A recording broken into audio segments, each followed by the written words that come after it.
तद्मये नमः पृथिव्यै नमः ओषधीभ्यः नमो वाचे नमो वाचस्पतये नमो विष्णवे बृहदे करोति ఓం శాంతి శాంతి శాంతి. మనకి అనేక సంస్కారాలు చెప్పారు మనిషి ధరింపడానికి. వాటిలో కొన్ని బృహత్ సంస్కారాలుగా వివాహోపనయనాలు చెప్పబడుతున్నాయి. ముఖ్యమైన సంస్కారాలుగా మనం తీసుకుంటున్నాము.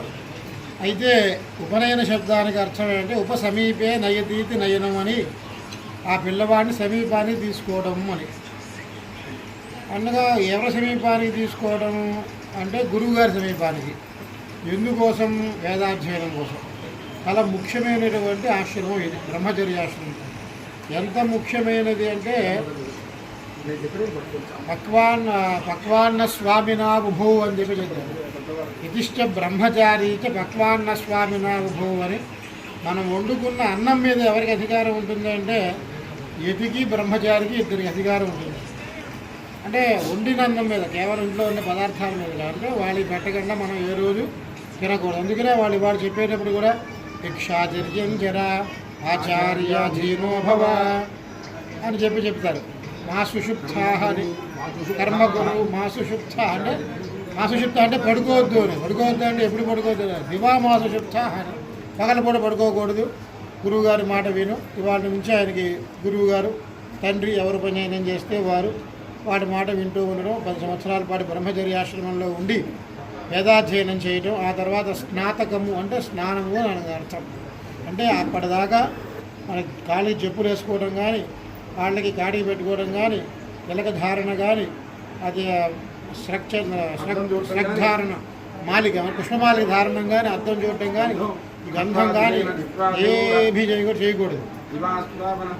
స్నానం చేసి న్యాయంగా అయితే పురులు మైళ్ళు కూడా పట్టక్కర్లా వాళ్ళు. అంటే వేదాధ్యయనం చేశారన్నమాట. అయిన తర్వాత స్నాతకం అప్పుడు ఒక 3 రోజులు విడిగా కూర్చోవాలి. అంటే ఇప్పటిదాకా గడిచిపోయినటువంటి ఆ పుణ్యాలు అవన్నీ పూర్వం ఉంటాయి కదా, వాటిలన్నీ అప్పటిదాకా వాడికి ఏమీ అంటుకోదు. అటువంటి స్థితి ఆ బ్రహ్మచారికి కల్పించారు. ఎందుకంటే వేదాధ్యయనం కోసము ఆ బ్రహ్మచారి ఆశ్రమం. అది కుదరపోతే కనీసం 3 పూట్ల సంధ్యావందనం చేయడం ముఖ్యమైనటువంటి కర్తవ్యం. ఏమిటి ఆ ఇంత ఖర్చు పెట్టి సంధ్యావందనం చేయకపోతే ఆ ఉపనయనం వేస్ట్. సంధ్యావందనంలో ముఖ్యమైనటువంటిది ఉపస్థానము, గాయత్రి మంత్ర పురశ్చరణము, అర్ఘ్యప్రదానము అని 3.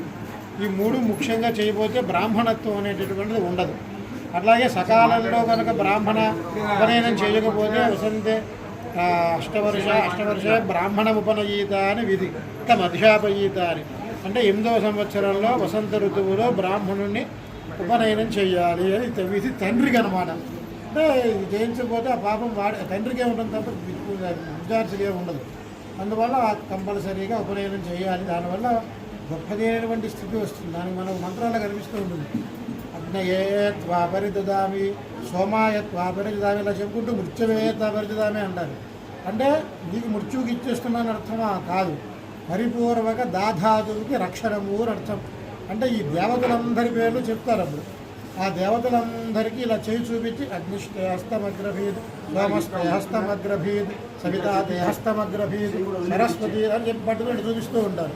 అంటే వాళ్ళందరూ కూడా ఈ పిల్లవాడిని చేయబట్టుకుని ఇక నుంచి వాళ్ళు కాపాడుకుంటారు. ఈ పిల్లవాళ్ళు ఏమిటి వాళ్ళకేం అవసరం కాపాడటానికి అంటే ఇది బ్రహ్మచర్యాశ్రమంలో ఉంటూ వేదాధ్యయనం చేస్తాడు. వేదాధ్యయనం చేసి ఆ తర్వాత గృహస్థాశ్రమంలో వచ్చిన తర్వాత వాడు యజ్ఞం చేస్తాడు. ఆ యజ్ఞం చేస్తే ఆ యజ్ఞం ద్వారా దేవతలు తృప్తి చెందుతారు. మనకు తెలిసి 3 రుణాలతో పుడతారని చెప్పి చెప్తూ ఉంటారు. ఈ 3 రుణాలు వీళ్ళ ద్వారా తీరుతాయి. వీడు అన్నం యజ్ఞం అంటే వాళ్ళకి అన్నం అనమాట. అట్లాగే ఉపవాసం చేస్తున్నామంటే వాడికి అది అన్నం పెట్టినట్టు, అధికారం చేస్తున్నామంటే వాడికి అన్నం పెట్టినట్టు. అంటే వీడు మనకి రేపటి నుంచి అన్నం పెట్టేటటువంటి వాడు ఈ విద్యార్థి, కుమారుడు, వటువు. అంటే వీడిని మనం కాపాడుకోవాలి అని చెప్పి వాళ్ళందరూ కూడా ఆ పిల్లవాడిని పరిపూర్ణ దాధాతువుకి రక్షణము అని అర్థం. వాళ్ళందరూ కూడా వాడిని తీసుకుని కాపాడుతూ ఉంటారు. అందువల్ల అలాగే దండధారణ కూడా చేస్తారు. ఒక్కొక్కళ్ళు ఒక్కొక్క దండం తీసుకోవాలి. వైశ్యులైతే ఒక రకమైన దండం, తర్వాత క్షత్రియులైతే ఒక రకమైన దండం, బ్రాహ్మణులైతే పలాశ దండం అని. పాలాశ వృక్షానికి మనకి సంబంధం ఏమిటి అంటే సుశ్రవ సమ్మాకురు అని ఒక మంత్రం. అంటే బ్రహ్మజ్ఞానము అని మనం అంటూ ఉంటాం. ఏదన్నా బ్రహ్మజ్ఞానం అర్థమవుకోవడానికి బ్రహ్మ పదార్థము అంటారు. అంటే బ్రహ్మజ్ఞానం అంటే మొత్తం ఈ సృష్టి అంతా ఎలా చేశారు, ఇది ఎప్పుడు ప్రారంభమైంది, దీంట్లో అసలు ఏమున్నది, లేనిది ఏమిటి, మొత్తం ఆ బ్రహ్మ విచారం అన్నమాట. అదంతా కూడా కూర్చుని ఒక పలాశ వృక్షం కింద దేవావై బ్రహ్మన్న వదంత తత్పర్ణవుపాశృణోతు శుశ్రభావై నామా అని వాళ్ళందరూ కూడా, దేవతలందరూ కూడా పలాశ వృక్షం కింద కూర్చుని ఆ బ్రహ్మజ్ఞానాన్ని చింతన చేశారు. ఆ వృక్షాధిష్టాదుడు దేవత అదంతా కూడా విన్నది.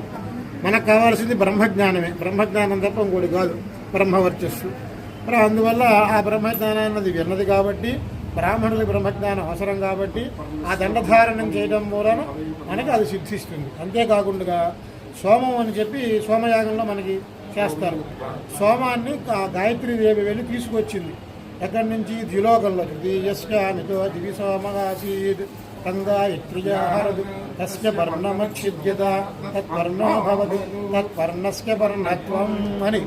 అంటే ఏమిటి బ్రహ్మమేమన్నా? సాక్షాత్తు ఈ పర్ణం. ఈ పర్ణం ఏమిటి అంటే దీంట్లో 3 ఆకులు ఉంటాయి. గాయత్రి మంత్రంలో కూడా 3 పాదాలు ఉంటాయి. ఒక్కొక్క పాదానికి 8 అక్షరాలు ఉంటాయి. త్రిభ్యేవత వేదేభ్య పాదం పాద మధుదుహతో మనుస్మృతి. అంటే 3 వేదములలో అంటే 3 8 అక్షరాలు తీసుకొచ్చి గాయత్రి మంత్రాన్ని తయారు చేశారు. ఒక్కసారి గాయత్రి మంత్రాన్ని కనుక ఉచ్చరించినట్లయితే సమస్త వేదములు మనకి 1131 శాఖలు ఉన్నాయి వేదములు. అప్పటికి వేదవ్యాసుల వారు వేదాన్ని రిప్రజెంట్ చేసే సమయానికి, అంటే అంతకంటే ఇంకెన్నున్నాయి మనకు తెలియదు. అందువల్ల ఆ వేదాలన్నింటినీ కూడా ఒకసారి మనం పారాయణ చేసిన ఫలితం రావాలంటే గాయత్రి జపం చేస్తే ఆ ఫలితం వచ్చేస్తుంది. ఇప్పుడు మనకు ఉన్నాయి 10 శాఖలు మాత్రం మిగిలినాయి, 10-11 శాఖలు మాత్రమే మిగిలినవన్నీ అధ్యయనం చేసేవాళ్ళు లేక మన బ్రాహ్మలు అవన్నీ కూడా లుప్తమైపోయినాయి, మనకు కనిపించకుండా పోయినాయి. అందువల్ల గాయత్రి మంత్రాన్ని కనుక ఒకసారి ఉచ్చరిస్తే మొత్తం సమస్త వేదమును ఉచ్చరించినటువంటి ఫలితం లభిస్తుంది. అంతేకాకుండా గాయంతం త్రాయత ఇది గాయత్రి అని దానికి బిరుదు. అని ఎవరైతే దాన్ని ఉచ్చరిస్తాడో వాడిని కాపాడుతుంది ఆవిడ. అదే కాకుండా ఇంకో అర్థం ఏంటంటే గాయాహ అంటే ప్రాణములు అని అర్థం. ప్రాణములను కాపాడేటటువంటిది. ఎందుకు మనందరికీ కూడా ఎవరైనా అధిష్టాత్ర దేవత అంటే అగ్ని, గాయత్రి, వీళ్ళిద్దరే మనకు ఉపాస దేవతలు బ్రాహ్మణులకి, మరి ఇంకెవరూ కూడా కాదు. వాళ్ళిద్దరిని కనుక ఉపాసన చేసినట్టయితే సర్వము మనకు సిద్ధిస్తాయి. అందువల్ల అది చేయడం. అలాగే దండధారణ కృష్ణాజనం వేసుకుంటారు. కృష్ణాజనం వేసుకోవడంలో విశేషం ఏమిటంటే అగ్నిభట్టారకుడు మనకి ముఖ్యమైనటువంటి వాడు కాబట్టి ఈ అగ్ని ఒకనొక సమయంలో దేవతల దగ్గర నుంచి భయపడి పారిపోయి వెళ్ళి కృష్ణ జింకలో దూరాడు. అందువల్ల అది అగ్నిస్వరూపం. అందుకని దానికి అక్కడక్కడ మచ్చలు ఉంటాయి, మొరవాడిగా ఉండవు. అగ్నిర్దేవేభ్యో నిలాయత విష్ణు రూపం కృత్వా అన్నాడు. అందులో దాంట్లో వెళ్ళిపోయాడు అనమాట. అందువల్ల మనం ఆ జింక చర్మాన్ని ధరించడం, సముద్రంగా కప్పుకోవాలి, కింద వేసుకుని మనం జపం చేసుకోవాలి, చేస్తే త్వరగా సిద్ధిస్తుంది అన్నమాట. అందువల్ల దాన్ని కనుక మనం ధరించినట్లయితే ఆ అగ్ని ఎల్లప్పుడూ మనతో ఉన్నవాడు అవుతాడు. అట్లాగే గాయత్రి మంత్రంలో ఒక్కొక్క అక్షరానికి ఒక్కొక్క అధిష్టాత్ర దేవత ఉంటుంది. 24 అక్షరాలకు 24 అధిష్టాత్ర దేవతలు ఉంటారు. అలాగే యజ్ఞోపవీతానికి కూడా అన్ని పోగులు ఉన్నాయో అన్ని పోగులకి కూడా అధిష్టాత్ర దేవతలు ఉంటారు. దానికి బెత్తం ఇన్ని వేస్తారు, ఇంత వెయ్యాలి, ఇంత పొడుగు ఉండాలి, బ్రహ్మచారికి అయితే ఎంత, గృహస్థకి అయితే ఎంత, బుడ్డిదాడి కిందకి వెళ్ళకూడదు. మళ్ళీ ఇట్లా నో నియమాలు పెట్టారు. వాటిలన్నింటిలో కూడా మళ్ళీ అధిష్టాత్ర దేవతలు ఉంటారు. వాళ్ళందరూ కూడా ఈ పిల్లవాడిని కాపాడుతూ ఉంటారు. అలాగే అగ్నిపాసన చేయడం మూలాన గాయత్రి జపం చేసుకోవడం, సంధ్యావందనం చేయడం, కనీసం తరువాత అగ్నికార్యం చేయడం. అగ్నికార్యం చేసినట్లయితే కనుక ఎంత 10 నిమిషాలు పడుతుంది అంతే. అగ్నికార్యం చేస్తే ఏమేమి సిద్ధిస్తాయి అంటే శ్రద్ధ, మేధాం, యశ, ప్రజ్ఞాం, విద్యాం, బుద్ధిం, శ్రియం, బలం, ఆయుష్యం, తేజ, ఆరోగ్యం, దేహిమే హవ్యవాహన అని కోరుతున్నాడు ఆయన. ఇవన్నీ కూడా సిద్ధిస్తాయి అన్నమాట.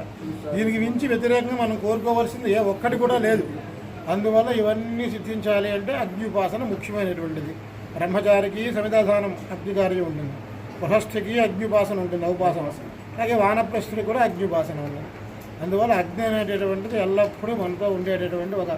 అదే కాకుండా అగ్ని ఎటువంటి వాడు అంటే అగ్ని సర్వ దేవత. అట్లాగే ఒకసారి భయపడి అగ్ని గారు ఏం చేశారు, దేవ అవిభ్యతో అగ్నిం ప్రావిశన్ను తస్మాదాహుర్ అగ్ని సర్వ దేవత ఇది అని దేవతలందరూ కూడా ఒకసారి ఒక కారణాంతరం వలన అగ్నిదేవుల్లో ప్రవేశించారు. అందువలన అగ్ని సర్వ దేవత అని అగ్నిని ఒక్కండి కనుక ఉపాసన చేసినట్లయితే సర్వదేవతల్ని ఉపాసన చేసిన ఫలితం వస్తుంది. ఎందుకని అగ్నిహోత్రంలో సమస్త దేవతలు, త్రేస్తపశక్తి దేవతలు అని చెప్తాం కదా, వాళ్ళందరూ ఆయనలో ప్రవేశించారు. అందువల్ల వీరిద్దరిని ముఖ్యంగా మనం కనుక చేసుకున్నట్లయితే ఇంక ఏ దేవత అక్కర్లా, ఎక్కడికి వెళ్ళక్కడ, గుడికి వెళ్ళక్కడ, అగ్నిపాసన చేసేటప్పుడు అది చూసి మనం నమస్కారం చేసుకున్నా కూడా చాలు. అందువల్ల అంత ముఖ్యమైనటువంటిది అగ్నిపాసన, గాయత్రికి ఉపాసన. కాబట్టి ఇవి చేసుకుని మనందరం కూడా ఆ పరమాత్మ నాకు అనుగ్రహించినటువంటి ధర్మ మార్గంలో నడవడం కోసం ఈ ఉపనయనటువంటి కార్యక్రమం చేశారు. చక్కగా మంచి బ్రహ్మగారు దొరికారు, చిన్న వయసులో చక్కగా చేశారు. అదంతా ఆ పిల్లవాడి యొక్క అదృష్టం. ఇలాగే ఇతపరం కూడా ధర్మ మార్గంలో ఆ పిల్లవాడు నడవాలి అని చెప్పి పెద్దలందరినీ ఆశీర్వచనం చేయమని ప్రార్థిస్తూ స్వస్తి.